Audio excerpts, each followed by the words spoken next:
I want to open this up by showing my love to an absolute legend. A few hours before I headed over here to do this episode of Small Ball, I got a notification from the Chicago Bulls that made my heart fall into my stomach. The notification was that former Bulls player and longtime announcer of the Chicago Bulls, Stacey King, had suddenly passed away at the age of 59, 59 being such a young age.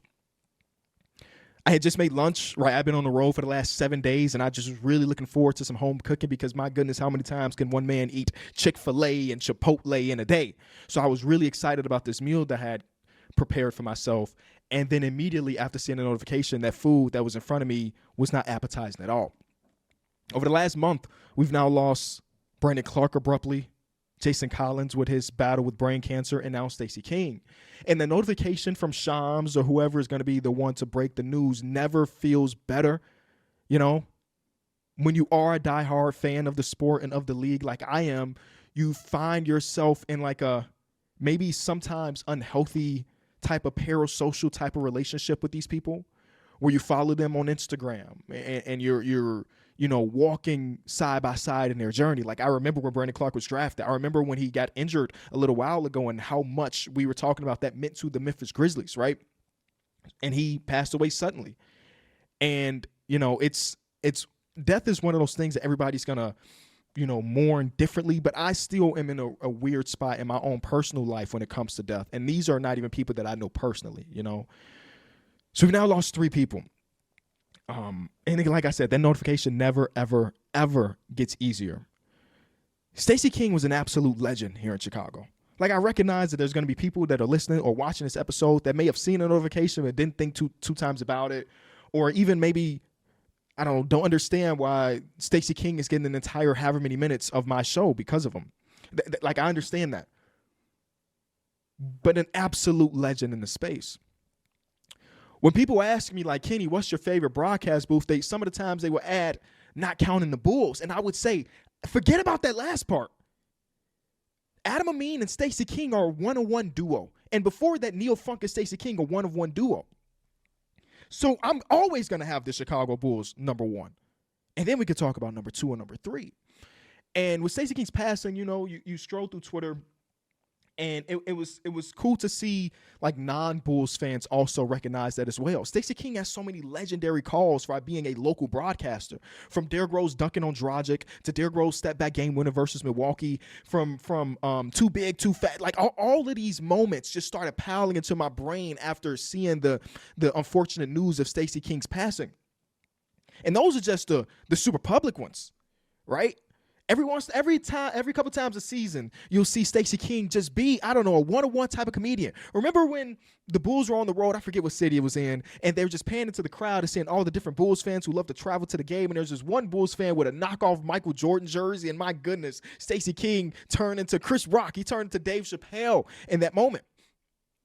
There's another clip that resurfaced that I don't even remember, but I'm so happy that this, again, death is such a weird thing that, of course, we're mourning, but I love to see that people are showing support and putting their favorite Stacey King commentary moments where Chris Boucher hit a shot in a random Bulls game with, DeMar DeRozan still on the team.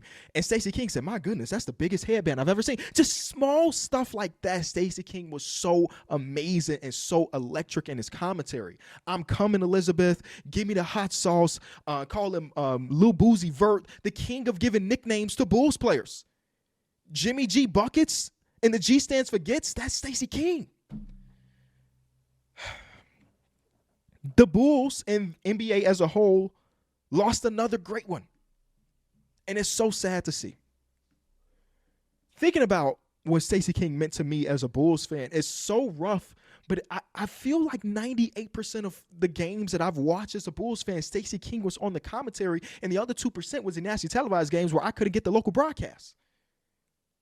The entirety of me being a Bulls fan, Stacey King has been the voice. That's crazy. And we won't hear that voice again. I don't know, man. We lost the real one. The abrupt nature of it too hurts, right? Jason Collins passing hurt, but like like I mentioned earlier, I'd been following him on Instagram and his journey and his fight with his brain cancer. And the brain cancer that he was diagnosed with was one of the ones with like a really high mortality rate. And he recognized that. And, you know, it's hard not to think about that unfortunate end when you hear the statistics, right? So though it was a surprise and though it was so gut-wrenching, it was one of those ones. It's like he gave a good fight to a type of cancer that many people don't survive. Brandon Clark one hits close to home. I'm about to be 30 years old. I think Brandon Clark was 29. Like, we are the same age, and he suddenly passed.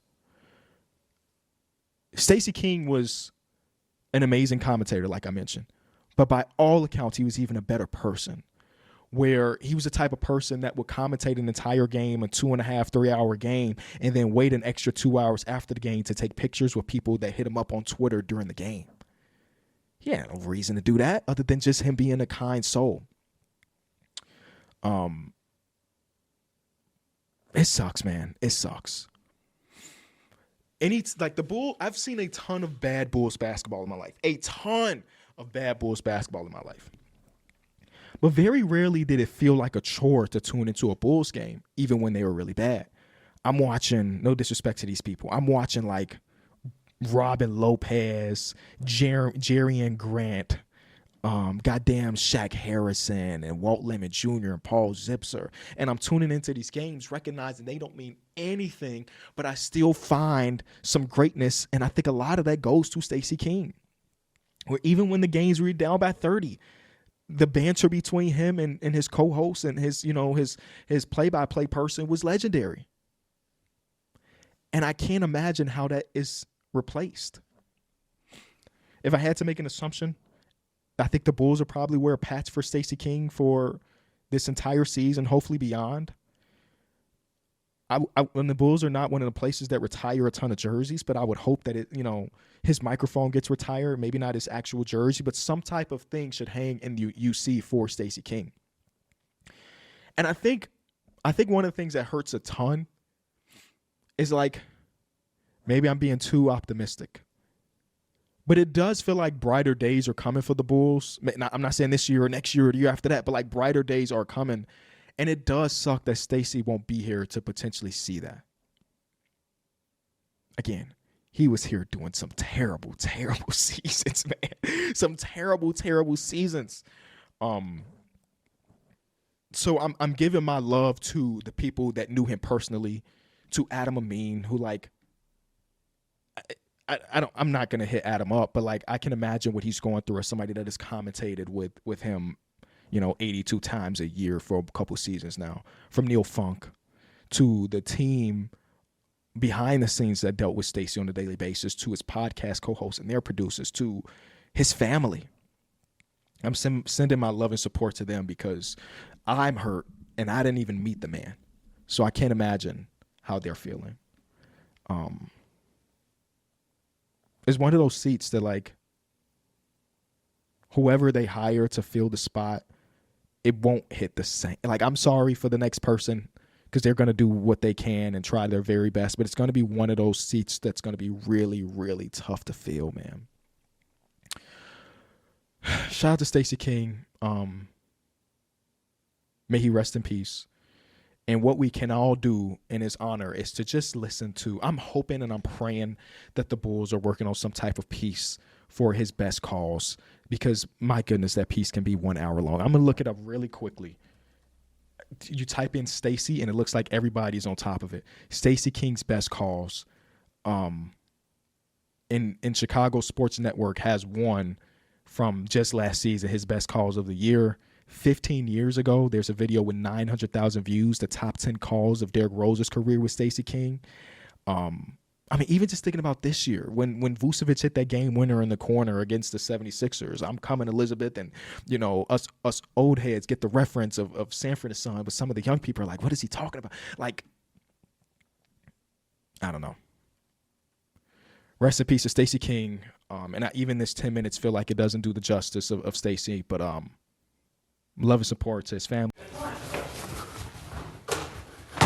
Hit subscribe for more news, highlights, and analysis from the NBA on NBC.